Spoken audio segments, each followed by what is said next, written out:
नमो अरिहन्ताणं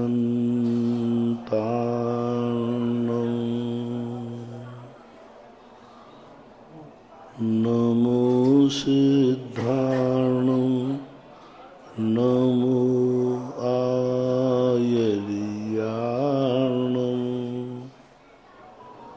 नमो वज्रायाणं नमो लोये शव्यशाहूर्णम्।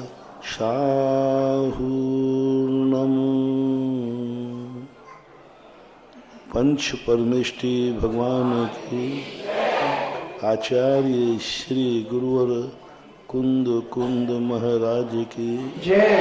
आचार्य श्री गुरुवर विद्यासागर महाराज की जय।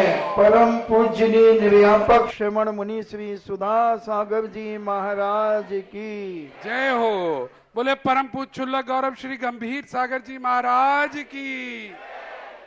सभी श्रोतागण एवं जिज्ञासु पूज सभी को नमोस्तु करें। नमोस्तु भगवान। इच्छामी महाराज जी। राहुल जैन सागर से पूछते हैं, मेरे इष्ट गुरुदेव के चरणों में बारंबार नमोस्तु। महाराज जी, चातुर्मास समापन कब होता है? कोई कहता है चातुर्मास समापन दीपावली के दिन होता है, कोई कहता है अष्टायन का पर्व के बाद होता है, तो इसमें सत्य क्या है?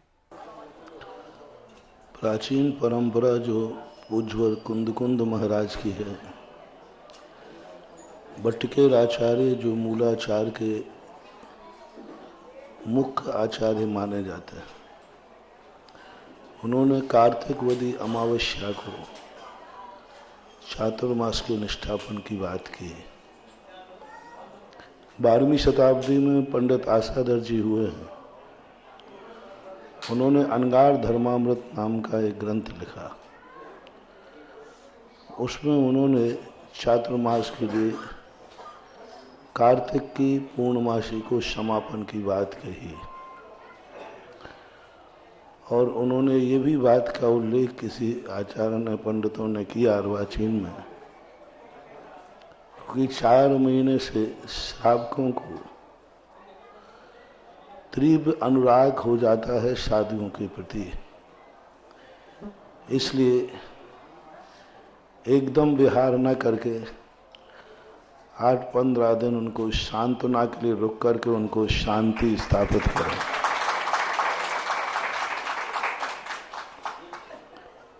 लेकिन मूल आचार्य जो हमारी मूल परंपरा है, उसमें कार्तिक वदी अमावस्या को ही निष्ठापन की बात कही गई।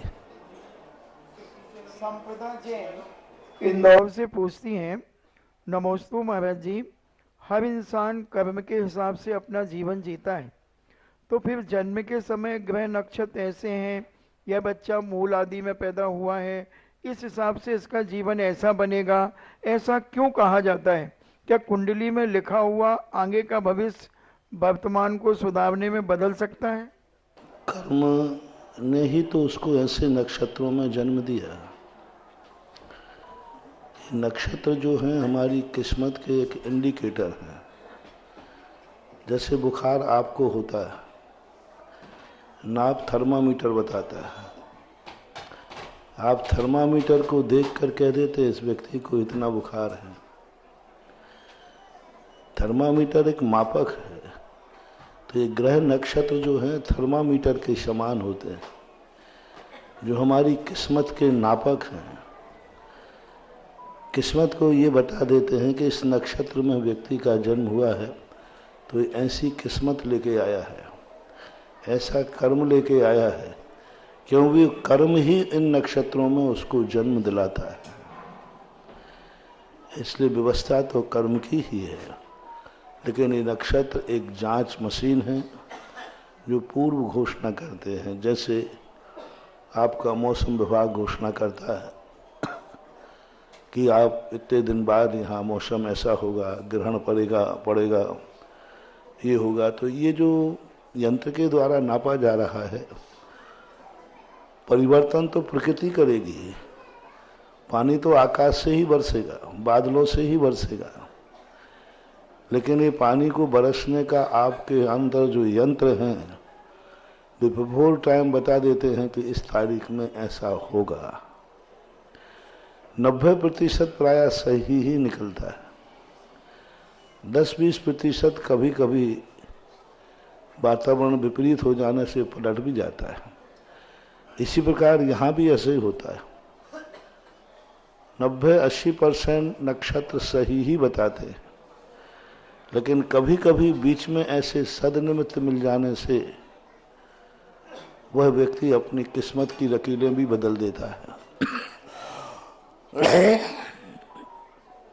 ऐसा सम्यक पुरुषार्थ, ऐसा सम्यक विशुद्धि बढ़ाता है कि किस्मत की लकीरें बदल जाती हैं। फिर आप लोग कहते हैं कि देखो मौसम विभाग ने जो घोषणा की थी वो गलत निकली। कई बार होता है और आप मौसम विभाग की हंसी उड़ाते हैं। मौसम विभाग की गलती नहीं है, बीच में कोई ऐसी दुर्घटना घटी है कि उसने उस वायुमंडल की दिशा को ही बदल दिया। अब वो दुर्घटना को मापक यंत्र नहीं नाप पाया, उसने ये नाप लिया था कि इतने बजे इस हीटर के अनुसार भाप उठेगा, तूफान उठेगा। वो बीच में जो एक्सीडेंट हुआ, उस एक्सीडेंट ने सब कुछ बदल दिया। ऐसा ही ये नक्षत्र आदि सारी चीजें नाप लेते हैं, लेकिन बीच में कभी कभी ऐसी दुर्घटनाएं, ऐसे क्रियाएं परिणति बन जाती हैं कि उसको वह नाप नहीं पाता है। उस कारण से ये कभी कभी परिणति होती है। इसलिए इनको गलत नहीं मानना चाहिए। ये एक थर्मामीटर के समान हमारी किस्मत के मापक यंत्र हैं। अंशिका जैन बनगांव से पूछती हैं, नमोस्तु महाराज जी। महाराज जी, विश्वास भी बड़ी अजीब चीज है। कई लोग विश्वास करके रोते हैं, कई लोग विश्वास के लिए रोते हैं। तो महाराज जी, हम ऐसा क्या करें कि दोनों परिस्थितियों में हमें रोना ना पड़े?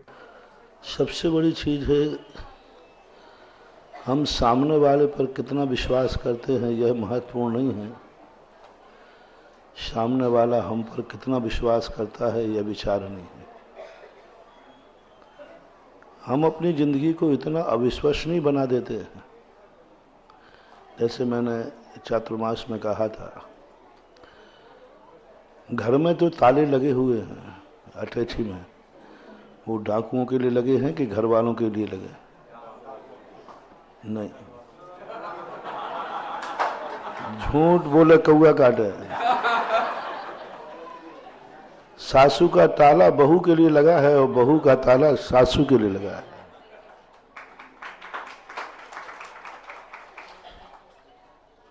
जब कोई बारात आती है तो आप लोग कहते हैं कि सब सामान तिजोरियों में रख दो, सुरक्षित ताले लगा दो, बैंक में रख दो। क्यों?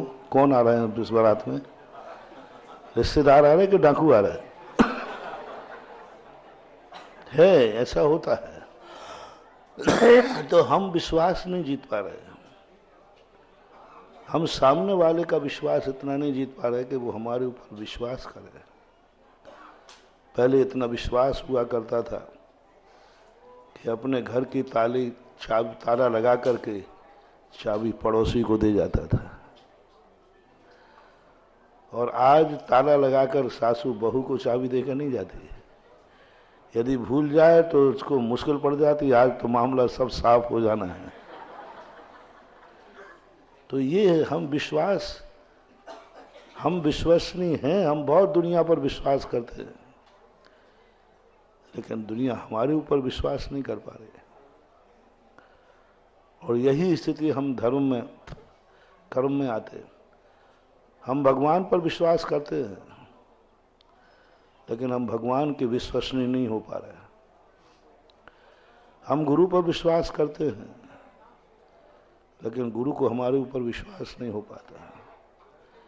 हमें नमोकार मंत्र पर विश्वास है, लेकिन नमोकार मंत्र को हमारे ऊपर विश्वास नहीं है। वो जान रहा है कि नहीं ये बीच में छोड़ सकता, लेकिन जैसे इसका काम बिगड़ जाएगा, बीच में ही माला छोड़ के भाग जाएगा, फेंक देगा, घृणा हो जाएगी। ये जो माला फेर रहा है, जो श्रद्धा कर रहा है, इसकी श्रद्धा में स्वार्थ है, निस्वार्थ नहीं है। तो दुनिया महान आत्माएं पकड़ लेती हैं कि इसके विश्वास के पीछे कोई स्वार्थ नजर आ रहा है या निस्वार्थ। जब निस्वार्थ श्रद्धा होती है तो समझ जाना चाहिए कि सामने वाले ने मेरे ऊपर विश्वास कर लिया और करेगा ही। और जब हमारी श्रद्धा में स्वार्थ छिपा रहता है तो सामने वाला भी समझ जाता है कि ये विश्वास का पात्र नहीं है, ये जो श्रद्धा रख रहा है इसके पीछे कोई ना कोई इसका स्वार्थ है। आपके जितने संबंध हैं सांसारिक, उन सब के पीछे कोई ना कोई स्वार्थ छुपा है। जिस दिन आपका स्वार्थ खत्म हो जाए तुम बाप को भी छोड़कर चले जाते हो। तुम्हारा स्वार्थ नजर आ रहा है इसलिए पापा है। थोड़ा सा ही पापा तुम्हारे प्रतिकूल हो जाए तो आप पापा के प्रति कितने बुरे भाव करेंगे ये तो आप खुद सोच लीजिए। और देखने में भी आ रहा है, दो भाई की तरफ जन्मते हैं और दुश्मन की तरफ मरते हैं, ये दुनिया में आप लोग देखते हो। ऐसी बात। जिज्ञासा समाधान के लाइव सेशन में आप सभी का स्वागत है।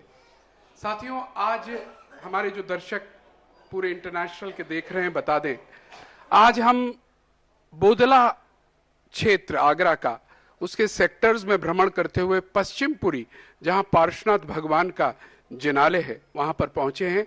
यहां 3 जिनालय हैं जिनके दर्शन पूज्य श्री ने अभी किए हैं, सेक्टर 4, सेक्टर 7 और अब पश्चिमपुरी भगवान पार्श्वनाथ का जिनालय है। मित्रों, लगभग 1 माह से ऊपर हो गया है पूज्यवर को वर्षा योग स्थल को छोड़े हुए। इतने समय में अगर पूज्यवर कहीं चलते तो संभवतः कुंडलपुर को भी क्रॉस कर जाते, लेकिन आगरा वाले घुमाए जा रहे हैं, घुमाए जा रहे हैं, घुमाए जा रहे हैं।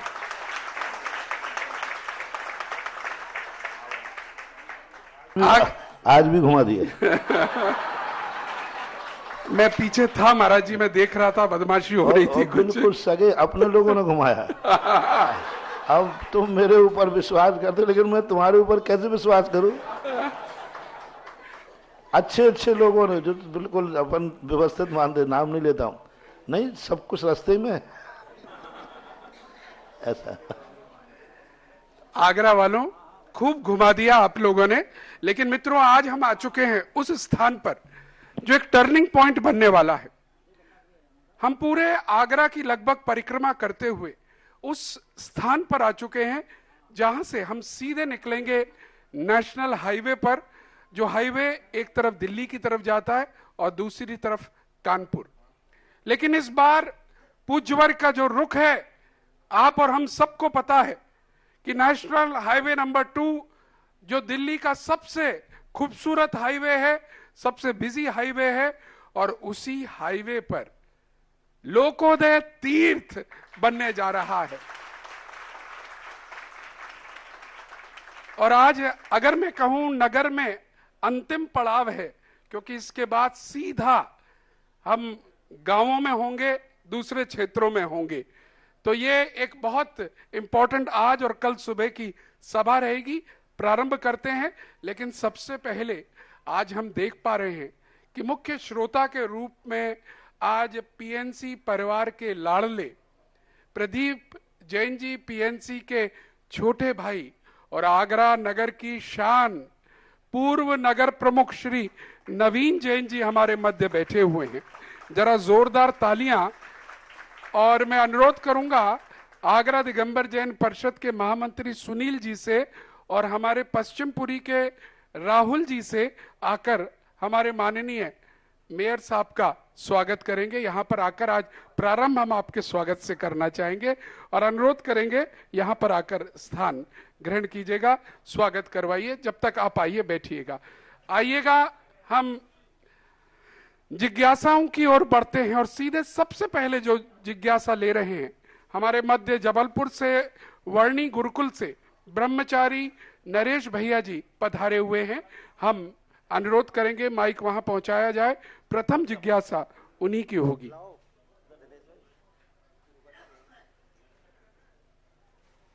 गुरुवर के चरणों में त्रिवार नमोस्तु नमोस्तु नमोस्तु। चुलक जी महाराज जी के चरणों में इच्छामी इच्छामी इच्छामी। गुरुदेव, जो मंदिर का वास्तु है वो हम श्रावक के जीवन में क्या लाभ हानि पहुंचाता है, उसके बारे में आप शंका समाधान करें। मंदिर का जो वास्तु होता है यह हवाओं के समान होता है। जैसे ठंडी हवा चल जाए तो हमें ठंड लगती है, और यदि गर्म हवा चल जाए तो हमें लू लगती है। ऐसा ये वास्तु है। जैसे शरीर में बीमारी होने पर औषधि काम करती है, ऐसा ये वस्तु काम करते हैं। जैसे हम सामने से चलते हैं, दीपक सही है, घी सही है, बाती सही है, लेकिन तूफान चल जाए तो दीपक बुझ जाता है। तो कर्मों के द्वारा जलते हुए दीपक को जो दुर्घटना है वो तूफान के समान उस दीपक को बुझा देगी। दीपक घी से जलता है पक्का है, लेकिन तूफान आ जाए तो मिट जाता है। ऐसे ही वास्तु दोष है तो तुम्हारा पुण्य भी अच्छा है, सब कुछ अच्छा है। घी से भरा हुआ दीपक है, बाती भी सही है, दीपक भी अखंड है, लेकिन तूफान यदि आ गया तो दीपक बुझ जाएगा। ऐसा ही हमारा कर्म भी अच्छा है, सब कुछ अच्छा है, लेकिन नौ कर्म यदि उल्टा हो जाए तो फिर हमारा जलता हुआ कर्म भी बुझ जाता है। दवाई सही दी गई है, लेकिन यदि दवाई किसी कारण से रिएक्शन कर जाए, डॉक्टर को इंजेक्शन लगाया, यदि कहीं इंजेक्शन लगना और कहीं लग जाए तो दवाई रिएक्शन कर सकती है कि नहीं? दवाई तो सही थी, लेकिन लगाने का स्थान सही नहीं था। जिस नस में लगना था उसमें न लग के कहीं अन्यत्र लग गया, तो फिर उसके लिए नुकसान करता था। ऐसी वास्तु है, कहीं तुम्हें रहना था, बैठना था, कहीं तुम बैठ गए, कहीं तुम्हें खाना था, कहीं और खा लिया, तो वो ऐसे ही नुकसान करता है जैसे दवाई जहाँ लगना थी, इंजेक्शन लगना था जहाँ, वही इंजेक्शन अच्छा डॉक्टर लगाए तो सफल हो जाता है। और कोई ऐरा खैरा तुम लगा दो तो इंजेक्शन लगाने में क्या दिक्कत है? दो हाथ पकड़ो, सुई तो डालना है, और क्या? अरे कहीं भी डाल दो, उसमें क्या लगना, नुकसान कर जाता है। ऐसा सब कुछ सही है, लेकिन वास्तु जैसे डॉक्टर को सिखाता है कि इंजेक्शन कहाँ लगना चाहिए, वह जो ज्ञान होता है, ऐसे ही वास्तु करता है। तुम्हें जो कुछ भी करना है उसका निशान प्रकृति ने स्वतः निश्चित किया है, वहीं ही लगना चाहिए, अन्यत्र नहीं। ये वास्तु का और मंदिरों का, मंदिर तुम्हारे लिए ही हैं। जो चीज तुम्हारे लिए है उसका प्रभाव तुम्हारे लिए पड़ेगा। मंदिर आपके लिए ही बनाया गया, समाज की सुख समृद्धि के लिए बनाया गया, और यदि वो गलत है तो आपके लिए गलत प्रभाव पड़ेगा, और अच्छा है तो अच्छा प्रभाव पड़ेगा। ऐसा चलिएगा, वास्तु भी महत्वपूर्ण है। जैसे सही जगह पर सही नस पर इंजेक्शन लग जाता है, उसी तरह सही स्थान पर सही वस्तु, सही चीज होनी चाहिए, उसका प्रभाव हम पर पड़ता है। और मंदिरों को भी इसीलिए पूरा वास्तु के अनुरूप ही बनाना चाहिए। और मैं बुलाना चाह रहा हूं सीमा जी जैन, पार्श्व उपासक महिला मंडल से आए और अपनी जिज्ञासा को प्रस्तुत करें। और इसके बाद तैयार रहिएगा अमर जी जैन, पार्श्वपुरी, पश्चिमपुरी। गुरुवर के चरणों में त्रिवार नमोस्तु नमोस्तु नमोस्तु। छुल्लक जी के चरणों में त्रिवार इच्छामी इच्छामी इच्छामी। महाराज जी, हम तो बहुत साधारण पुरुष हैं और धर्म से अभी जुड़ते ही जा रहे हैं, और आपके मैनेजमेंट में जो हम चमत्कार देखते हैं वो देखते ही बनता है। जो आपने सागानेर में जब मूर्तियां अभी निकली, तो ऐसी जो कुंज गलियों में आपने जो मैनेजमेंट दिया था, उसके लिए सैल्यूट मैं आपको करती हूँ। और महाराज जी, मैं ये देख रही हूँ कि हमारे मनोज भाई 27 तारीख के प्रवचन की चर्चा करते हैं, कभी किसी पर प्रवचन की चर्चा करते हैं। मुझे तो ये लगता है कि हर दिन ही मुझे कुछ नया सीखने को मिलता है। कभी हम त्याग महाराज श्री, मेरी जिज्ञासा तो ये है कि एक हंसी मजाक में एक प्रस्ताव आता है कि 24 समोसरण का जो भव्य आपका विधान होगा उसमें कोई दान दे दे और कोई बैठ जाए। तो आजकल ये चर्चा का विषय बना हुआ है, सभी लोग किराए की चीजें लेना शुरू कर गए हैं। जैसे आजकल किराए की कोख भी ली जाती है, ऐसे क्या जो दूसरे के दान से और उस पर बैठेगा तो उसको क्या पुण्य लगेगा या नहीं लगेगा? कृपया मार्गदर्शन करें। हमारे यहाँ धर्म करने की 3 व्यवस्थाएं बनाई हैं, कृत, कारत और अनुमोदन। जब व्यक्ति कृत नहीं कर पाता है, आज मान लीजिए कोई व्यक्ति है, उसका मन कर रहा है कि ऐसा महान लोकोदय तीर्थ क्षेत्र बन रहा है, आज कुछ नहीं दिख रहा है महानुभाव आपको, एक दिन यही लोकोदय तीर्थ क्षेत्र तुम्हारे लिए एक ऐसा मस्तक ऊंचा करेगा और तुम गर्व से कहोगे कि मैं उस आगरा का हूं जहां लोकोदय तीर्थ क्षेत्र। मुझे दिख रहा है वो भविष्य, मुझे दिख रहा है वो भविष्य की, क्योंकि तुम मूर्ति बन जाती है तब पहचानते हो और शिल्पी पत्थर में ही मूर्ति को देख लेता है। इसका भविष्य जो रूप बनने वाला है, जो सारे सिस्टम यहां प्रस्तुत होने वाले हैं, इनको सुनकर के कई लोगों के मन में भाव आ जाए कि ऐसे क्षेत्र की स्थापना पर मेरा अर्घ चढ़ना चाहिए,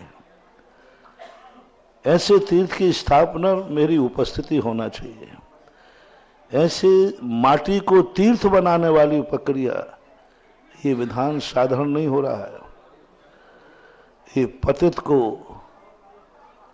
पावन बनाने की प्रक्रिया है, ये माटी को चंदन बनाने की प्रक्रिया है, पद्दलित माटी को तीर्थ की तिलक चंदन बनाने वाली प्रक्रिया है। और जो ऐसे क्षेत्र की साक्षी बनेगा, तुम्हारे जीवन में कभी विपरीतताएं आएंगी भी, तो विपरीतताएं तुम्हारी जिंदगी को कभी पतित नहीं कर पाएंगी, क्योंकि तुमने एक माटी को बनाया। और ऐसा भाव किसी के मन में आ जाए और वो किसी कारण से विधान में नहीं बैठ पा रहा है, तो जैनाचार्यों ने कहा तुम भली ना बैठ पाओ, लेकिन जो बैठने में असमर्थ है, यदि उसको बैठा लेते हो तो भी आपको करने के बराबर पुण्य लगेगा। कारत कहलाता है।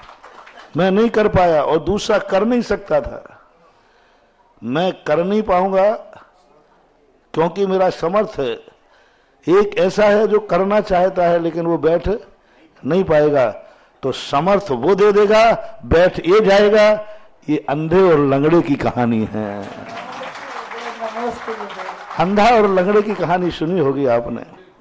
एक जंगल में अंधे और लंगड़े दोनों में आग लगी चारों तरफ। अंधे को दिखता नहीं है और लंगड़ा चल नहीं सकता। दोनों ने मैत्री की। लंगड़े ने कहा मेरे पास आंखें हैं, अंधे ने कहा मेरे पास पैर हैं। अंधे ने लंगड़े को कंधे पे बैठा ला। अंधा रास्ता दिखाता, अंधा जो है चलता जाता है और लंगड़ा रास्ता दिखा जाता है, और दोनों जंगल के बाहर निकलकर बच गए। इसी प्रकार से अंधे और लंगड़े की कहानी है। एक बैठना चाहता है लेकिन बैठ नहीं पा रहा है, किसी का समर्थ नहीं, पैसा नहीं है। और एक के पास पैसा है लेकिन वो बैठने का समय नहीं है। तो इन दोनों को अंधे और लंगड़े बन करके दोनों के कार्य हो जाएंगे, दोनों बच जाएंगे। ये व्यवस्था कहलाती है, सामाजिक व्यवहार है। एक दूसरे को, हमारे यहाँ इसको बोलते मनोज्ञ की वैयावृत्ति। मनोज्ञ किसे कहते हैं? जो करना चाहता है, किसी कारण कर नहीं पा रहा है, और जिस कारण वो नहीं कर पा रहा है वो कारण मेरे पास है, तो हम उस कारण को उसको जुटा देंगे तो वो उस कार्य को कर लेगा। ये भी एक मनोज्ञ वैयावृत्ति पूज्यवर उमा स्वामी महाराज ने कही। इसलिए कोई बात नहीं, जो नहीं कर पा रहे हैं यदि दूसरा सहयोग दे रहा है तो तुम्हें एक पुण्य लगेगा। करने वाले को क्या पुण्य लगेगा, अब आप ये बताएं। करने वाले को ये पुण्य लगेगा कि वो कर नहीं सकता था, तुमने उसका कार्य कर दिया, तो कमीशन में कुछ ना कुछ तो तुम्हें भी मिलेगा। आपने उसकी पूजा कर दी, वो पूजा कर नहीं पा रहा था, लेकिन आपने उसकी पूजा की, तो उसका कार्य आपने किया, तो मजदूरी कुछ ना कुछ तो मिलेगी। तो ये परस्पर उपग्रह जीवानाम कहलाता है, ऐसा करना चाहिए।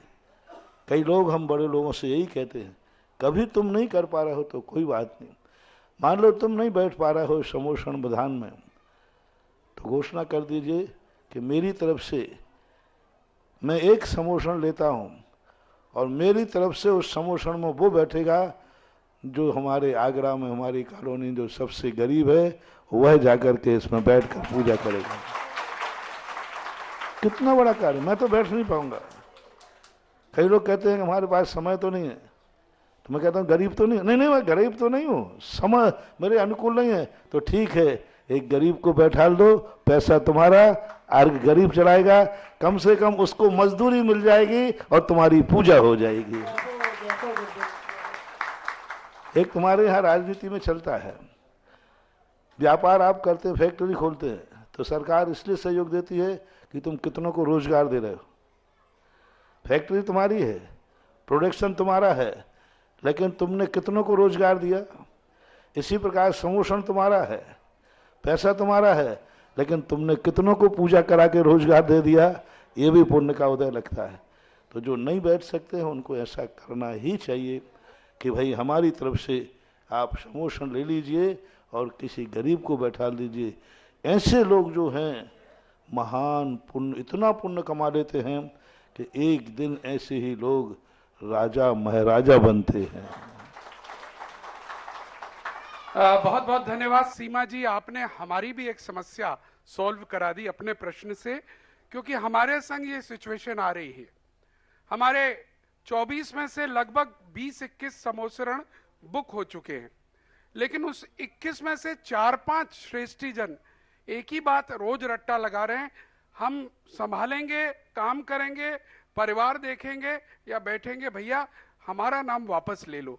लेकिन अब संदेशा मिल गया है और शायद वो सुन रहे होंगे, अब वापस नहीं लेना है, अब आपको चूज करना है कि आपका ही समोसरण होगा, लेकिन आपके समोसरण पर जो बैठेगा आप बताएंगे वह बैठेगा। बहुत बहुत धन्यवाद और पूज्यवर को भी नमन करते हुए आगे बढ़ेंगे। दूसरा नाम हम ले रहे हैं आनंद जी जैन पश्चिमपुरी, आइएगा। अच्छा मैं बोल चुका हूं क्या? गुरुदेव त्रिवार नमोस्तु नमोस्तु नमोस्तु इच्छामि शुल्लक जी महाराज। महाराज अभिषेक करते समय और शांति धारा करते समय हमारे अंदर क्या भाव होने चाहिए? अभिषेक और शांति धारा करते समय सबसे बड़ा भाव तो होना चाहिए कि भगवान जो तुम्हारे अंदर गुण हैं, तुम इतने पावन हो कि ये जल तुम्हारे लिए ऊपर ढलेगा और गंधोदक बन जाएगा। हे प्रभु, एक दिन मैं भी इतना पावन बन जाऊं कि जो मुझे छुए वो गंधोदक बन जाए। दूसरा भाव होता है कि भगवान मैं तो मलिन हूं, मैं तो राग द्वेष से ग्रसित हूं, लेकिन मैं जो गंदगी ले रहा हूं आपके निमित्त से, आपकी पूजा से, आपके गुणानुवाद से हमें ऐसे पुण्य का संचय हो कि जो पाप मैंने किया है वह पाप फल देने के पहले ही पुण्य का उदय आ जाए और हम उस पाप की गंदगी से बच जाएं। राग द्वेष कसाय व्यक्ति आरंभ करता है, लेकिन पीछे से यदि उसका पुण्य का सपोर्ट रहता है तो पाप ज़्यादा फल नहीं दे पाता, पुण्य का उदय आ जाता है। जैसे व्यक्ति एक्सीडेंट होना है सो होगा, लेकिन यदि उसने कभी पुण्य किया होगा तो एक्सीडेंट तो होगा, लेकिन तुरंत कहीं ना कहीं से 108 नंबर की गाड़ी आ जाएगी और तुम अस्पताल में पहुंच जाओगे। ये इसके लिए हम पुण्य का अर्जन करते हैं, क्योंकि वो शक्ति उनके पास है जो हमारे पास नहीं है। तो उस शक्ति की आराधना करने से भी हमारे अंदर की वो शक्ति जाग जाती है जो शक्ति हम खुद साधना करके नहीं जगा सकते थे। ऐसा माना। चलिएगा, जिससे पहले मैं अगला नाम यहां पर बोलूं, मैं जो अभी अभी प्रश्न आया उसी को आगे बढ़ाना चाहूंगा। वो समोसरण की बात थी, और हम देख रहे हैं जो 24 समोसरण 24 भगवान के लगेंगे, अद्भुत विधान होने वाला है। जिस विधान में 1008 इंद्र इंद्राणी 1008 क्रॉस कर चुकी हैं, 1500 भी क्रॉस कर चुकी हैं। अब हमारे कार्यालय का हालत लगा रखी है, खैर वो करेंगे जो हो सकेगा। लेकिन पूरे आगरा से हम देखते हुए आ रहे हैं, चाहे कमला नगर हो, चाहे छिपी टोला हो, चाहे जयपुर हाउस हो, हमने देखा सभी जगह से समोसरण लिए जा रहे हैं, परिवार आ रहे हैं। तो आज बारी है सेक्टर 4, सेक्टर 7 और पश्चिमपुरी की। तो हम अनुरोध करना चाहेंगे आपसे भी, 3 परिवार हमें ऐसे चाहिए हर एक सेक्टर से कम जो एक समोसरण जिनके नाम से वहां बिठाया जाए। अब हल भी मिल गया है आपको। अगर 8 दिन समय नहीं है तो चलिए दूसरा आपकी जगह प्रॉक्सी जिसे आप कहेंगे वो बैठ जाएगा। आप एक दिन बैठ जाइए, रविवार के दिन बैठ जाइए, लेकिन समोसरण आपका होना चाहिए, यह हमारा अनुरोध है। हमें अपार संभावनाएं इस क्षेत्र से नजर आती हैं, और समोसरण की जो हमने न्योछावर राशि रखी है, वो न्योछावर राशि रखी है 3,33,333 रुपए, और ये 7 दिन 8 दिन तक समोसरण सजेगा।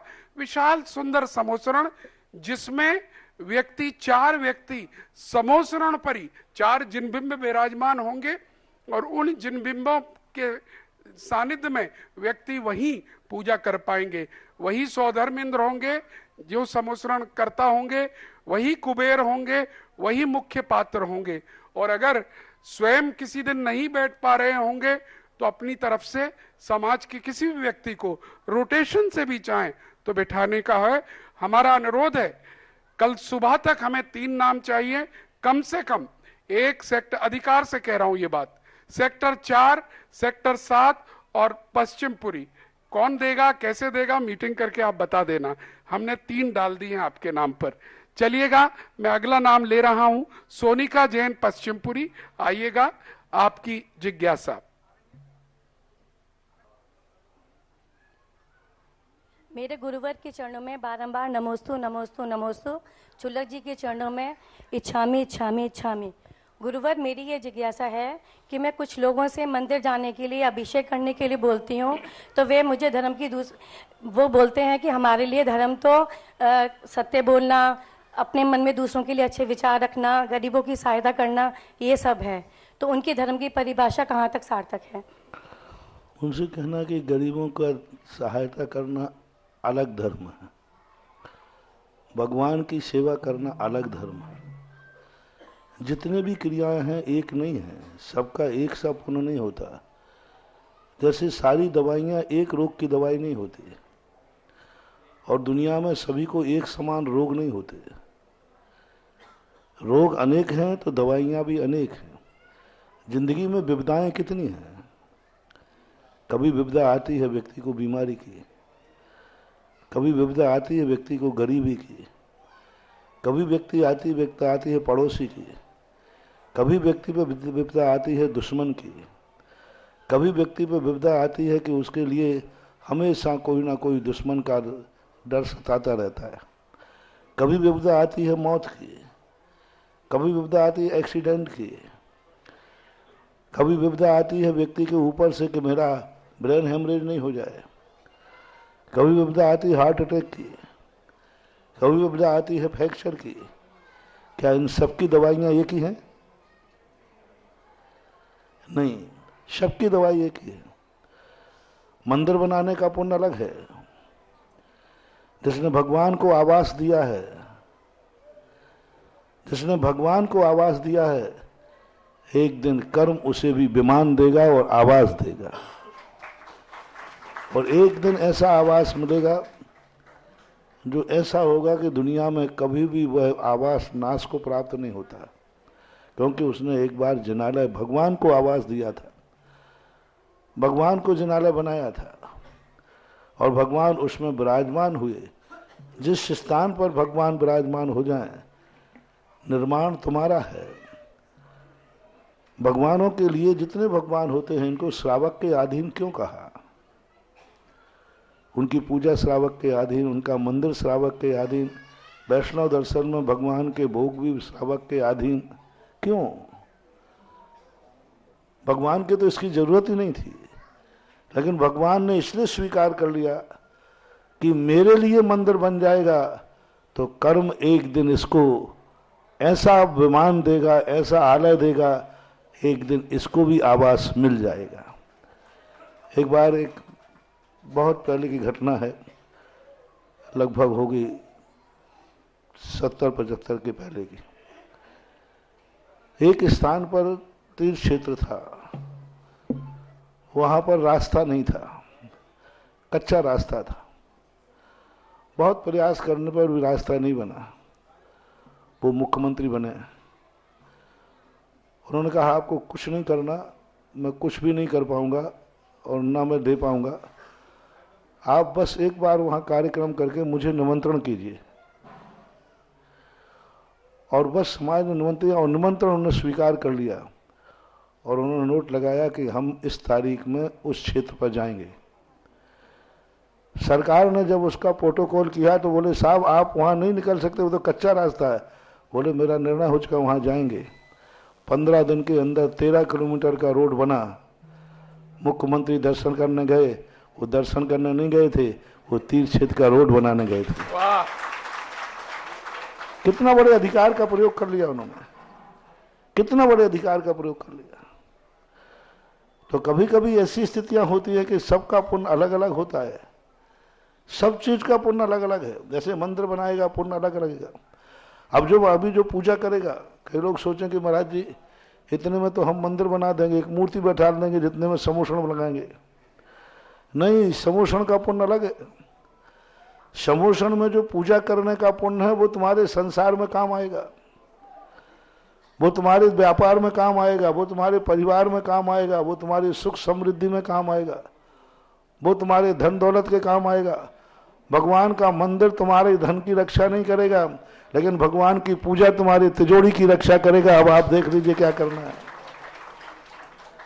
पूजा में ये अंतर होता है, पूज्य और पूजा में बहुत अंतर होता है।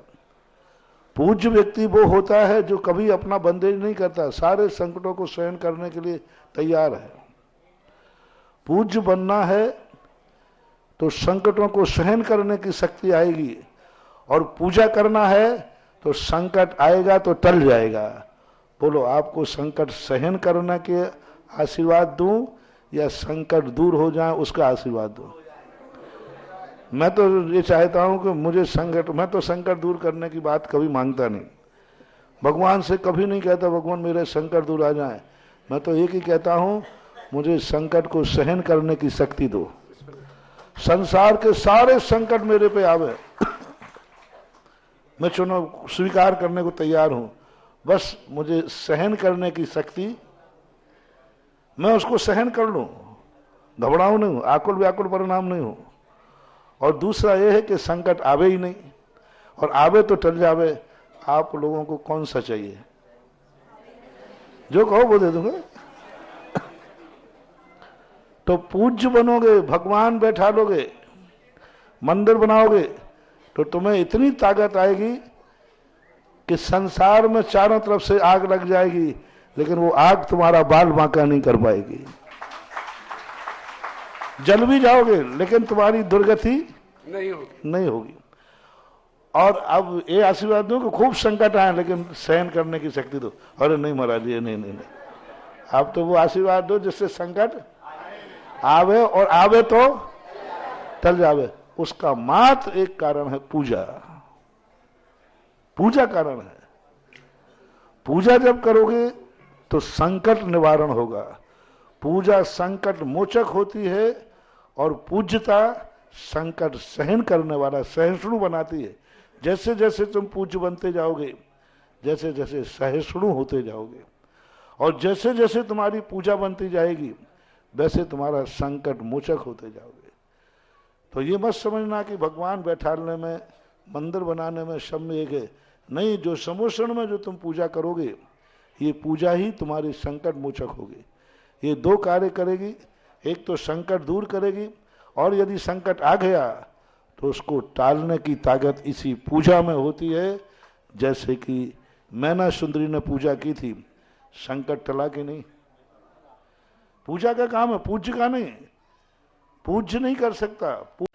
और पूजा का आयोजन किया मैना सुंदरी ने, और उसी पूजा के परिणाम स्वरूप उसने आए हुए अपने और अपने परिवार के संकट को दूर किया। तो ये जो पूजाएं की जाती हैं, ये आपके संकट निवारण के। हम लोग नहीं करते पूजा, हम लोग स्तुति करते हैं।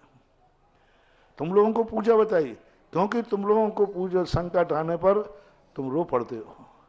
इसलिए कहा गया पूजा करो जिससे तुम्हारे जीवन का संकट निवारण हो। इसलिए पूजा, समोषण में बैठ के तुम पूजा करोगे तो वही समोषण एक दिन तुम्हारे जीवन में बहुत संकट आएंगे, लेकिन वो संकट थोड़े दिन आकर के टल जाएंगे। इसलिए गृहस्थों को पूजा का मुख्य उपदेश दिया गया, उपासना। तो चलिएगा, आप भी संकट मोचक पूजन कर रहे हैं या नहीं? कितने लोगों ने, मैं यहां से महिलाओं से और पुरुषों से पूछना चाहता हूं, कितने लोगों ने अभी तक जो विधान होने वाला है उसमें अपने नाम लिखा है? जरा हाथ उठा के मुझे बताइएगा। कूपन आ गए आपके पास? बहुत थोड़े से लोग दिखाई दे रहे हैं। अब मेरा अनुरोध है, जब इतनी बड़ा विधान, और वह संकट मोचक विधान जिसमें 24 समोसरण, उत्तर प्रदेश में संभवतः पहली बार 24 समोसरण सजे हुए होंगे, 96 जिनबिंब होंगे एक साथ, और उनके इर्द गिर्द आप और हम पूजन कर रहे होंगे। भाव देखिएगा। और वह भी कहां पर? जंगल में मंगल मनाएंगे। उस तीर्थ क्षेत्र की भूमि, जिस तीर्थ क्षेत्र को हम और आप पूज्यवर के आशीर्वाद से बनाने जा रहे हैं, वहां पर पूजा कराएंगे। उसका आनंद ही क्या होगा। तो आपसे मेरा विनम्र अनुरोध है, अगर अभी भी कुछ सोच रहे हो भाई साहब, आप भी न्यू ईयर्स के लिए अभी 5 दिन की छुट्टी की बात हो तो सबको मिल जाएगी। और अभी कहो कल मंदिर में पूजा है तो कल दुकान खोलने का अभी बहाना याद आ जाएगा। अब की बार नववर्ष कुछ इस तरह से मनाइएगा। पूज्य वर्ग के सानिध्य में 31 तारीख से आयोजन प्रारंभ होंगे और 1, 2, 3, 4, 5, 7 तारीख तक ये आयोजन चलेंगे। और 7 तारीख को पिछिका परिवर्तन, पीछी परिवर्तन का कार्यक्रम भी आप ही के सौभाग्य से यहाँ इस नए लोकोदय तीर्थ की पावन। हमारा विनम्र अनुरोध है, यहाँ पर राहुल जी, उधर राजेश बेनाड़ा जी हैं क्या? राजेश बेनाड़ा जी बैठे।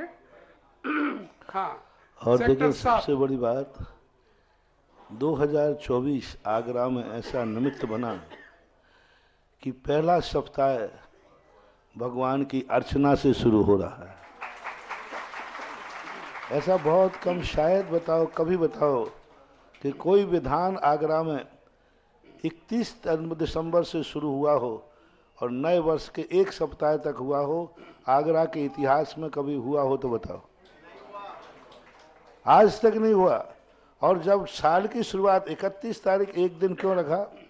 वो इसलिए रखा, उस पर भी लॉजिक है कि 31 तारीख इसलिए लगा कि इस साल भर में यदि इनसे कोई ऐसा कर्म बन गया हो, ऐसी गलती बन गई हो, ऐसा कर्म बन गया हो जो जब उदय में आएगा तो रुला देगा, तो 31 तारीख को वह ऐसा पुण्य कमा ले कि किया हुआ पाप उसे रुला नहीं पाए और धीरे से निकल करके अपना काम करे। और नया वर्ष में इसलिए इसको रखा कि नए वर्ष के अंदर यदि आगरा का शुरुआत इस सगुन से होता है तो पूरी साल मंगल ही मंगल है। और नए वर्ष में तुम्हें पूजा करने को मिल रहा है। इसके कई पर्पस हैं इस विधान के। एक तो नया वर्ष पड़ रहा है, दूसरा नया क्षेत्र बनाया जा रहा है, उसको प्रज्वलित किया जा रहा है, तीसरा ऐसा कल्पद्रुमंडल विधान जिसमें समोषण में बैठ कर के पूजा करना है, जमीन पर बैठ कर नहीं। वे 24 परिवार समोषण में बैठेंगे। आज तक कभी 24 परिवार समोषण में बैठ कर के कभी पूजा नहीं हुई यहाँ। 24 समोषण लगे होंगे, लेकिन समोषण में बैठकर और 96 भगवान जहां विराजमान हुए हों एक साथ, ये बहुत बड़ी चीज एक सगुन के रूप में प्रस्तुत की है। और इसका मुख्य उद्देश्य है आगरा का सगुन हो, शुभ हो, यह उद्देश्य है। और शक्ति प्रज्वलित की जा रही है उस भूमि पर, क्योंकि पूज्यवर ने पहले ही कह दिया, ये भूमि पर जो तीर्थ बन रहा है वो आप अभी देख ही नहीं पा रहे हो जो वो देख रहे हैं, क्योंकि पहले ही दिन ही पूज्यवर ने कह दी थी कि आगरा में एक ऐसा तीर्थ बनेगा जो ताज से टक्कर लेगा। और ऐसे तीर्थ के निर्माण के लिए आपका मनोबल भी चाहिए, बल भी चाहिए, धन बल भी चाहिए, सब कुछ चाहिए। तो 31 तारीख से 7 तारीख तक, और 7 तारीख को भगवान पार्श्वनाथ का 29वां निर्वाण महोत्सव, जन्म महोत्सव पढ़ने वाला 2900वां अपने आप में एक सुंदर अंक आ रहा है। तो ये सब कुछ साथ में मनाने वाले हैं अपन। तो मैं जो बात कह रहा था, राजेश जी, सेक्टर 7 की जिम्मेदारी आप पर है। जो रह गए हों, वैसे रचना जी और अरुण जी आपके यहाँ से प्रयास कर रहे हैं। और सुशील जी यहाँ हैं क्या? सेक्टर 4, सेक्टर 4 से अभी मुझे रिस्पांस लिस्ट आ गई है व्हाट्सएप पर। हमारा कार्यालय 24/7 काम कर रहा है। आपके कमजोर रिजल्ट निकला है यहाँ पर, उसको बढ़ाइएगा। पश्चिमपुरी का बहुत ही कमजोर रिजल्ट और आया है। समोषण में अंदर एक ही व्यक्ति को 8 दिन बैठना जरूरी नहीं है मनोज जी, एक ही व्यक्ति को 8 दिन बैठना जरूरी नहीं है। परिवार में आज तुम बैठ जाओ, कल परसों दूसरा बैठ जाए, परसों तुम्हारे ब्याई जी आ जाए तो उनको बैठा देना, पर तुम्हारे नाम का होना चाहिए, कृत कार्यत और अनुमोदना। तो कोई जरूर नहीं कि 8 दिन तक एक ही व्यक्ति बैठता रहे, बदल बदल के भी बैठ सकते हो, अपने भाई कुटुंब के रूप में बैठ सकते हो। और सबसे बड़ा देखना, इस समोषण के विधान के समापन पर अभी तक पिछी परिवर्तन दिवाली के पहले हो जाता है, लेकिन इसी भूमि पर नवीन पिछी परिवर्तन भी होगा। अब पिछी परिवर्तन हम किससे लेते हैं, देते हैं? तो उसका तो जो आजीवन ब्रह्मचर्य व्रत दोनों दंपति लेते हैं, उसी से लेते हैं और उसी को देते हैं। तो अब जितने नाम आ जाए तो छुल्लक जी से परामर्श कर लेना, जिनको अब किस में किसका नाम आएगा ये नहीं, किसी का लेने में, किसी का देने में आएगा। क्योंकि साल भर हमने पिछी ली है, संयम के साथ ली है, वो भी किसी संयमी के पास पहुंचे। और आप जो हमें पिछी देवें तो संयमी देगा, तो मुझे भी साल भर संयम का पालन करना है। और ये 7 तारीख है, 7 तारीख है ना जी महाराज जी, 7 तारीख को पिछी परिवर्तन, जिसके लिए सारा भारत इस तारीख का इंतजार करता है। और बहुत अच्छी तरह से अशोकनगर का युवा मंडल आकर के इसको क्या सांस्कृतिक रूप दे देता है कि लोग उसको देखने के लिए ही साल भर इंतजार करते हैं। चलिएगा, बहुत सुंदर। और कल हम उम्मीद करते हैं, कल बहुत सारे नाम यहाँ पर होंगे, आपकी सूची हमें मिल जाएगी। लेकिन अभी बुलाना चाहेंगे आनंद जी जैन पश्चिमपुरी, अपनी जिज्ञासा के साथ यहाँ पर आ जाइएगा। चले गए। इसके बाद हम बुलाना चाहेंगे श्री चक्रेश जी जैन, कृपया आइएगा। तेरे जहां पांव पड़ जाएं, धरा वो स्वर्ग हो जाए, उठे जो हाथ तेरा तो वहां पर तीर्थ बन जाए। बने पश्चिमपुरी में पार्श्व प्रभु का भव्य जिन मंदिर, मिले आशीष तेरा तो कामना पूर्ण हो जाए। मिले आशीष तेरा तो कामना पूर्ण हो जाए। मुनवर के चरणों में त्रैवार नमोस्तु, छुल्लक जी के चरणों में त्रैवार इक्षामी। हे गुरुवर, पार्श्वनाथ भगवान का जिनालय लगभग 2 साल से स्थायी रूप से नहीं बन पा रहा है। हालांकि पूरा ट्रस्ट और कमेटी इसमें प्रयासरत है और कई बार नक्शे बने हैं, कई बार वो फेल हुए हैं। तो महाराज जी, मंदिर का स्थायी रूप से ना बनना क्या समाज की पुण्य और पाप पर निर्भर करता है? महाराज जी 1 सेकंड। वहीं दूसरी ओर एक बार आपने प्रवचन में कहा था कि ऐसी सोच रखनी चाहिए कि जो हुआ वो अच्छा हुआ, जो होगा वो अच्छा होगा। तो क्या अब हमारे साथ अच्छा होने वाला है, क्योंकि फाइल आपके पास है?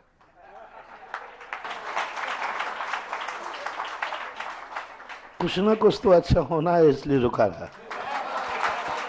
पर आज मैंने सुबह से उठ करके जब मैं वहाँ से चला था तो ये सोचा था कि घंटे आध घंटे का समय मिल जाएगा और वहाँ 2 मिनट खड़े होकर वहाँ की भूमि की एनर्जी, माटी का वहाँ लक्षण देखूंगा। अब लेकिन तुमने इतना लेट कर दिया कि हमें यहाँ तक आने में भी जल्दी करना पड़ा। अब यदि अभी मैं देख लेता तो कुछ ना कुछ तुम्हारे लिए अभी रिजल्ट मिल जाता। अब रात भर बाकी है, सुबह देखता हूँ क्या होता है, क्योंकि उस भूमि पर खड़े होकर के सारे निर्णय मिलेंगे। लेकिन ये पक्का है, कुछ ना कुछ अच्छा ही रिजल्ट मिलने वाला है और मिल सकता है। गुरुदेव, हमारे कमेटी के मंदिर के अध्यक्ष और मंत्री जी खड़े हुए हैं, और इन दोनों, जब हम बैंडियन गए थे इसी अभिलाषा के साथ श्रीफल चढ़ाया था कि हम भी अभिषेक विधि सीखें, तो हमारा ये निवेदन है। अभिषेक विधि के लिए तो स्थिति सेक्टर 7, सेक्टर 4 पश्चिमपुरी, क्योंकि इसके लिए क्या है कि बहुत मेहनत करना पड़ती है, 3 घंटे लगभग लगते हैं और या फिर 2 दिन लगते हैं। अभी समय की अनुकूलता है नहीं, 1 दिन में तुम सीख नहीं पाओगे। और कुछ सीख लेंगे लेकिन कुछ उद्दंड लोग होते हैं वे समझ नहीं पाते, तो फिर वो क्या है, कमेटियों को बड़ी दिक्कत होती है। कई स्थानों पे हमने सिखाई, लेकिन वो लोग कोई 2-4 उद्दंड होते ना, उनके लिए क्या है, उद्दंडों को पहले गर्म पानी में फुलाना पड़ता है और फुलो करके फिर उनको थोड़ा बहुत नवाना पड़ता है, तब वो आते हैं। तो इसके लिए थोड़ा समय चाहिए। और सुबह आजकल मौसम भी यदि ठीक नहीं है तो इसलिए वो तो नहीं, मंदिर को देखने का प्रयास, सुबह देखा अनुकूलता रहेगी तो देखने का प्रयास करूंगा। और फिर कल को शांति धारा तो हो जाएगी कल आपके श्रीमुख से। कहाँ है वो? पीछे ही है, बगल में, पीछे, इसके पीछे ही है। और वो जमीन भी वही है? हाँ, सब कुछ वही है। अभी कहता नहीं हो, सुबह का सुबह बताऊं। जी महाराज जी, जी महाराज। चलिएगा। और जिससे पहले मैं अब अगले प्रश्नकर्ता को बुलाऊं, यहां दान की श्रृंखला मैं देख रहा हूं आई हुई है, और कल से हमने एक बात बड़ी सुंदर, एक थाली दे दीजिए, आपके सुपुत्र नीरज जी यहां हो तो आ जाएं, ये खोल दीजिए। हमने देखा पिछले 2 दिनों से जयपुर हाउस से हमने देखा दान इतने सुंदर ढंग से दिया जा रहा है, और कल जिनवाणी चैनल पर तो आनंद आ गया, और वही परंपरा हम यहां पर देख रहे हैं। अब दान को कैसे दान दिया जाता है वह देखने लायक दृश्य आप देखिए, कितनी श्रद्धा से दान किया जाता है। अगर आपके सुपुत्र नीरज जी यहाँ हो तो शीघ्रता से आ जाएं, शीघ्रता से आ जाएं। और मैं अनुरोध करूंगा श्रीमान सुभाष चंद्र जी, नीरज जैन जी, इटावा वाले परिवार, जिन्होंने 5.5 राशि का एक प्रतिमा दान दी है लोकोदय तीर्थ में सहस्त्र कूट जिनालय के लिए, और वो राशि यहाँ पर भेंट करने आए हैं। मैं पंकज जी हमारे ट्रस्टी परिवार से आ जाएं और अपने ट्रस्ट की ओर से आ जाएं। आप भी ट्रस्टी हैं भाई साहब, आप रिसीव करेंगे और जो आ जाए। हाँ नहीं, मैं क्योंकि बोल रहा हूं इसलिए नहीं कह आ पाता हूं, आ जाइएगा। चक्रेश भाई आइए कमेटी की तरफ। हाँ, नवीन भाई साहब खड़े, हमारे मुख्य ट्रस्टी परिवार बैठा है, आइएगा आइएगा। वहां से आप लेंगे, आप देंगे। पहुंचिए उधर, और आप सबकी तालियां होंगी जरा जोरदारी के साथ।